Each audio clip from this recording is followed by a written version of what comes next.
E Maria, cheia de graça, o Senhor é convosco, bendita sois vós entre as mulheres, e bendito é o fruto do vosso ventre, Jesus.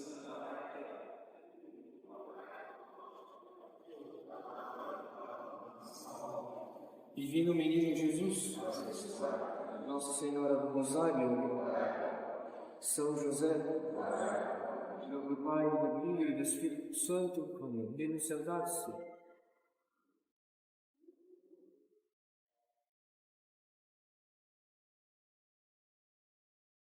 Nos domingos após Pentecostes, que são todos os domingos entre a festa da Santíssima Trindade e o primeiro domingo do Advento, a cor litúrgica dos paramentos é a cor verde. O verde, na liturgia romana, é símbolo da virtude da esperança, pois a Igreja militante espera chegar até a Jerusalém Celeste, a nossa pátria definitiva, para unir-se à liturgia da Igreja triunfante em seus louvores à Santíssima Trindade, pela mediação de Jesus Cristo, sumo e eterno sacerdote da nova aliança. Porém, a cor verde também representa o crescimento, pois o tempo após Pentecostes é uma espécie de continuação da graça de Pentecostes. Na medida que nós devemos desenvolver todos os dons que recebemos do Espírito Santo nos sacramentos do batismo e da crisma. Em outras palavras, a cor verde é um sinal do amadurecimento que devemos procurar na vida espiritual, como diz São Paulo: vós vos despojastes do homem velho com as suas obras e vos revestistes do homem novo, daquele que se renova continuamente, avançando sempre na perfeição, para o conhecimento mais perfeito de Deus, segundo a imagem daquele que o criou. A maturidade, portanto, não é um valor puramente humano que toca apenas a nossa vida intelectual ou a nossa vida afetiva. Pelo contrário, ninguém pode amadurecer plenamente se o seu organismo espiritual permanece estagnado. Ou pior, se o seu organismo espiritual se encontra morto e inoperante, por causa do estado de pecado mortal habitual.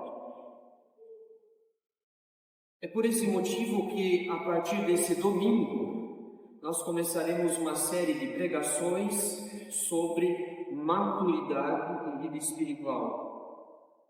Porque para um bom católico, a verdadeira maturidade e a vida espiritual não se separam. A questão da maturidade é uma das questões mais importantes da nossa geração. Na verdade, não existe geração mais imatura do que a nossa. E isso se deve principalmente à desintegração da vida familiar. Afinal de contas, caros fiéis, nas sociedades antigas, a maturidade estava intimamente relacionada com o bem comum da sociedade. Todo adolescente necessitava adquirir competências próprias dos adultos, a fim de servir aquela sociedade, a fim de contribuir com a própria tribo ou o próprio povoado. Essas competências, essas habilidades eram transmitidas de geração em geração. Os pais comunicavam aos filhos os seus valores e as suas experiências, a fim de que os filhos pudessem continuar o ciclo e perpetuar a cultura daquela sociedade.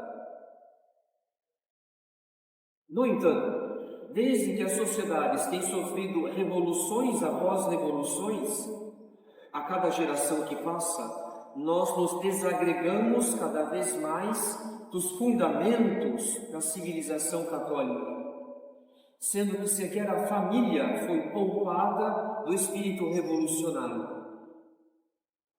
Para a nossa geração, o matrimônio indissolúvel entre um homem e uma mulher não é respeitado nem como instituição natural e tampouco como sacramento. Nós nos acostumamos com famílias fragmentadas, nós nos acostumamos com os divórcios, nós nos acostumamos com filhos que não aceitam a autoridade dos próprios pais, ou então com pais que não se importam com os próprios filhos. Portanto, caros fiéis, a nossa geração tem um grave problema de imaturidade, porque nós somos uma geração que recebeu muito pouco dos próprios pais. Por um lado, eles não souberam nos transmitir a doutrina e a moral da Igreja. Por outro lado, nós não nos interessamos em aprender com a sua experiência de vida, seja porque passamos mais tempo diante das telas do que com os próprios pais, seja porque demos mais valor às más amizades do que à experiência dos nossos pais e avós. E, na verdade, enquanto o nosso organismo se desenvolve por natureza, desde que receba os nutrientes necessários, enquanto o nosso organismo cresce e se desenvolve por natureza, desde a gestação no ventre materno, a maturidade, por sua vez, não é adquirida por natureza. A maturidade depende das escolhas que fazemos na vida. Ela é adquirida a partir do nosso livre-arbítrio, sob o auxílio da graça. Se a maturidade depende das escolhas que fazemos na vida, sob o auxílio da graça, isso significa, em primeiro lugar, submeter as paixões ao domínio da razão, pois a adolescência é a fase da vida na qual nós sofremos a maior tempestade de emoções, e isso por dois motivos.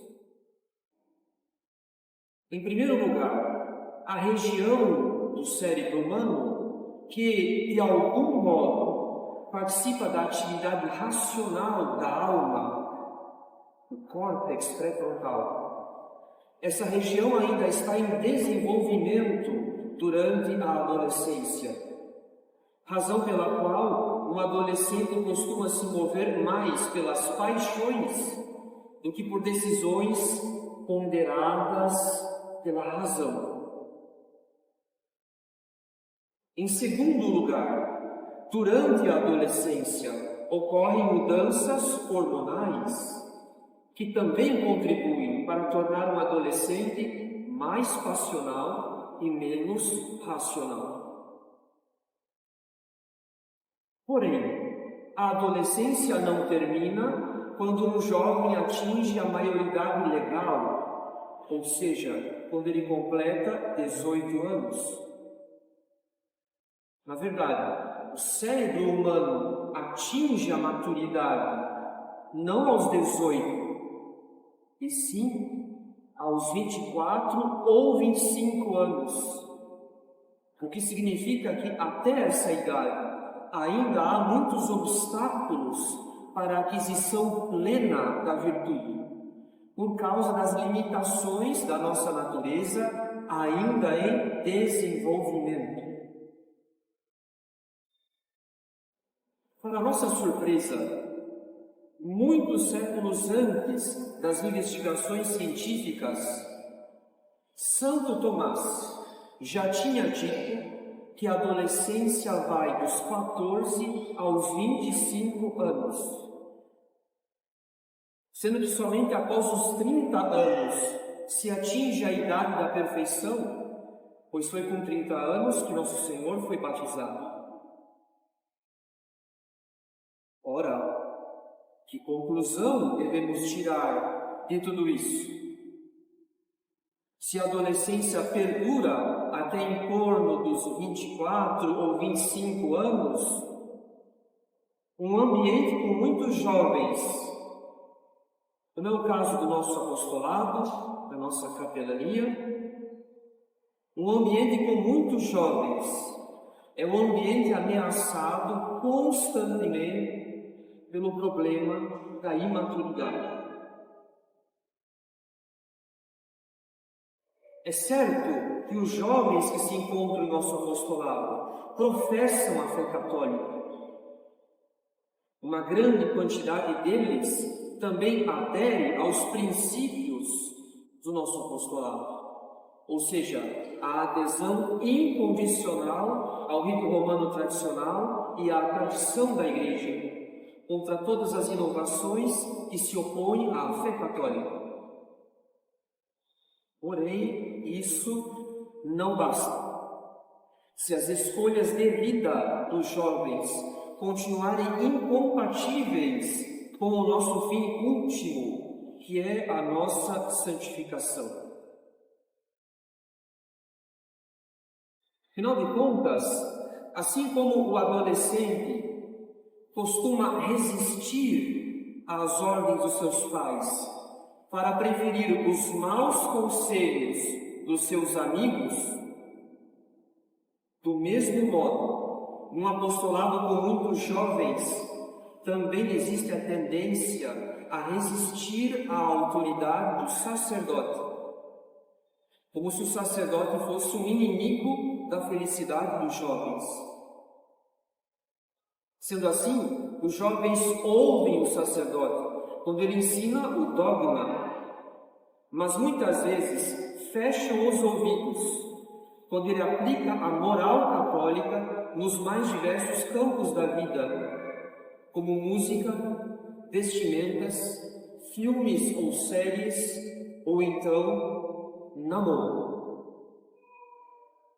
Essa resistência à autoridade do sacerdote, apesar da ciência do sacerdote, apesar da sua experiência de ministério, apesar das suas graças estáveis, enfim, apesar de tudo aquilo que dá credibilidade à sua palavra, essa resistência à autoridade do sacerdote é um sinal claro de imaturidade. O imaturo prefere dar ouvidos aos seus caprichos pessoais do que a um conselho prudente e sensato do confessor ou do diretor espiritual. Porém, ao mesmo tempo, ele se crê muito católico, porque professa a fé da Igreja e cumpre o preceito dominical. Portanto, caros fiéis, um ambiente com muitos jovens, como é o caso do nosso apostolado, um ambiente com muitos jovens é um ambiente ameaçado constantemente pelo problema da imaturidade.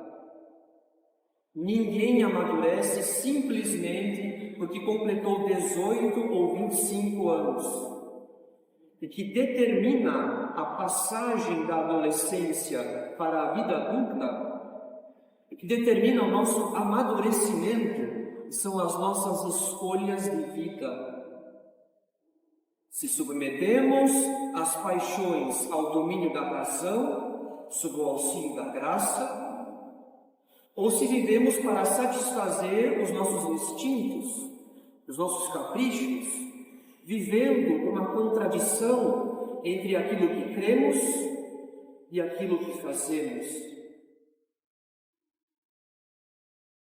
É certo que existe uma maturidade própria para cada fase da vida, mas nenhuma outra fase exige mais maturidade do que a passagem da adolescência para a vida adulta. É na vida adulta, quando o organismo atinge a sua plenitude, quando as tempestades emocionais diminuem, quando a razão está mais apta para dirigir as nossas escolhas de vida. Enfim, é durante a passagem da adolescência para a vida adulta que a maturidade se torna uma das questões mais importantes da nossa vida. O adulto é aquele que deseja atingir uma certa plenitude pessoal, ou melhor, ele quer empregar todas as suas capacidades para atingir a sua máxima realização pessoal, o que exige o domínio da razão sobre as paixões, sob o auxílio da graça. Porém, é impossível atingir a maturidade sem um plano de vida, ou seja, sem um objetivo, sem um fim pessoal. E esse é o problema da nossa sociedade. Nós somos educados a buscar a qualquer preço a nossa felicidade, sendo que a felicidade pregada pelo espírito do mundo consiste em satisfazer os próprios instintos, viver para os próprios caprichos, aproveitar a vida como se não houvesse eternidade. Em outras palavras, o espírito do mundo exalta a adolescência. O objetivo de muitos é ser eternamente jovem e desfrutar da vida sem pensar nas consequências, como se não houvesse eternidade. Portanto, se o nosso único objetivo é aproveitar a vida, então é impossível atingir a maturidade. A maturidade exige a escolha, a eleição de um fim pessoal, de um objetivo. E no nosso caso, esse objetivo é a perfeição das virtudes, especialmente a caridade. Então, para nós, não existe maturidade fora da perfeição cristã, não existe maturidade fora da santidade. Para nós, a maturidade consiste exatamente na plenitude da prática das virtudes, na plenitude do desenvolvimento do nosso organismo espiritual.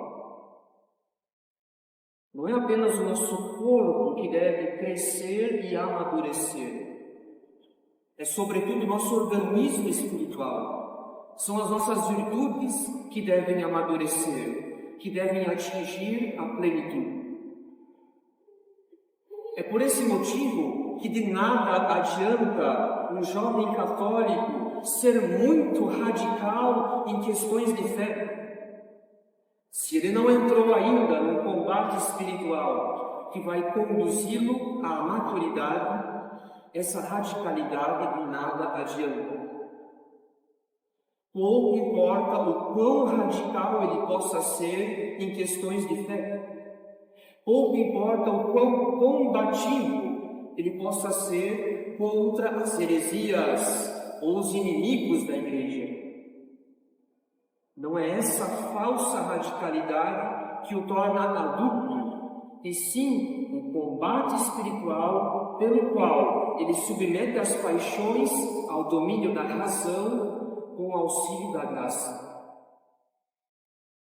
No contrário, a defesa radical da fé católica não passará de uma simples paixão na vida de um jovem. Uma paixão como outras tantas, como política ou esporte, mas que não produz frutos de maturidade na sua própria vida. Como diz o Evangelho, que aproveitará ao homem ganhar o mundo inteiro se vier a perder a sua alma. De que vale ser radical contra os inimigos da igreja e não ser radical contra os próprios vícios, os nossos inimigos internos? De que vale ser radical com os outros e ser medíocre consigo mesmo? Um jovem católico amadurece quando ele aprende que o combate mais importante é o combate pela própria santificação. Se esse combate for perdido, nada mais fará sentido. Tudo é em vão. É por isso que a maturidade consiste numa aquisição progressiva de interioridade. Para amadurecer, é necessário viver mais no próprio interior e menos no exterior. É preciso tomar consciência dos próprios limites, dos próprios defeitos, das próprias dificuldades. É preciso reconhecer erros e procurar corrigi-los com humildade e confiança na graça. É preciso dar mais tempo à comunicação da alma com o nosso Senhor pela meditação. É preciso refletir mais para dirigir as próprias escolhas de vida a partir de motivos superiores, de motivos mais nobres, de motivos sobrenaturais. Um adulto que atingiu a maturidade governa a si mesmo. Ele dirige o seu livre-arbítrio para a aquisição das virtudes. Ele não é apenas capaz de gerar uma nova vida no matrimônio, mas ele é capaz, sobretudo, de conduzir essa nova vida à perfeição por meio da difícil arte da educação. O imaturo, pelo contrário, não se governa, é dominado pelas suas paixões. Ele não tem energia para conduzir a sua vida até a sua plena realização pessoal, pois as paixões desordenadas dividem o seu coração entre muitos falsos amores. Ele não seria capaz de educar uma nova vida, porque tão pouco é capaz de estabilidade nos seus relacionamentos, que estão sempre em crise, porque lhe falta espírito de sacrifício. Na verdade, o imaturo se encontra no trágico dilema de procurar a felicidade por meio da satisfação dos próprios instintos, sendo que as paixões desordenadas são aquilo que mais o afastam da felicidade, porque o afastam de si mesmo, impedindo a aquisição da interioridade. O imaturo vive para o que se passa fora de sua alma. Ele não vive em seu interior, ele não se conhece, ele não se governa e por isso ele repete as mesmas atitudes que irão conduzi-lo aos mesmos erros, num ciclo que parece não ter fim. É por isso que a maturidade nada mais é do que a ordem do amor em nossa alma. Um adulto que atingiu a maturidade é alguém que aprendeu a amar a si mesmo e por isso dirige a sua alma aos bens superiores. Como diz São Paulo na Epístola aos Colossenses: se, portanto, ressuscitastes com Cristo, buscai as coisas do lado alto, onde Cristo está sentado à direita de Deus. Afeiçoai-vos às coisas lá de cima, e não às da terra.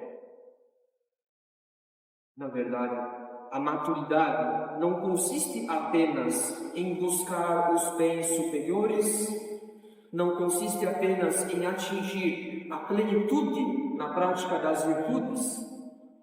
A maturidade consiste, sobretudo, em configurar-se ao nosso modelo supremo de maturidade, que é nosso Senhor, o homem perfeito.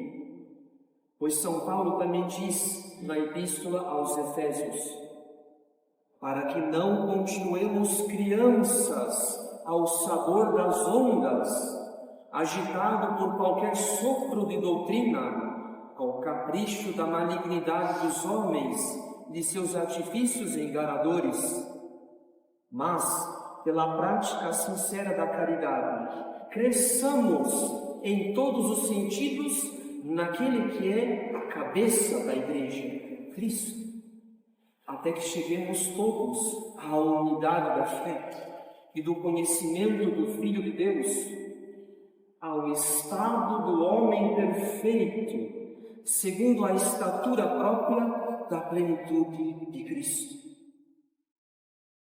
Em outras palavras, caros fiéis, nós superamos a nossa crise de adolescência quando configuramos a nossa vida aos afetos e às virtudes do coração de Jesus, a fim de atingir aquele estado do homem perfeito, moldado à imagem de nosso Senhor. Em nome do Pai, e do Filho e do Espírito Santo.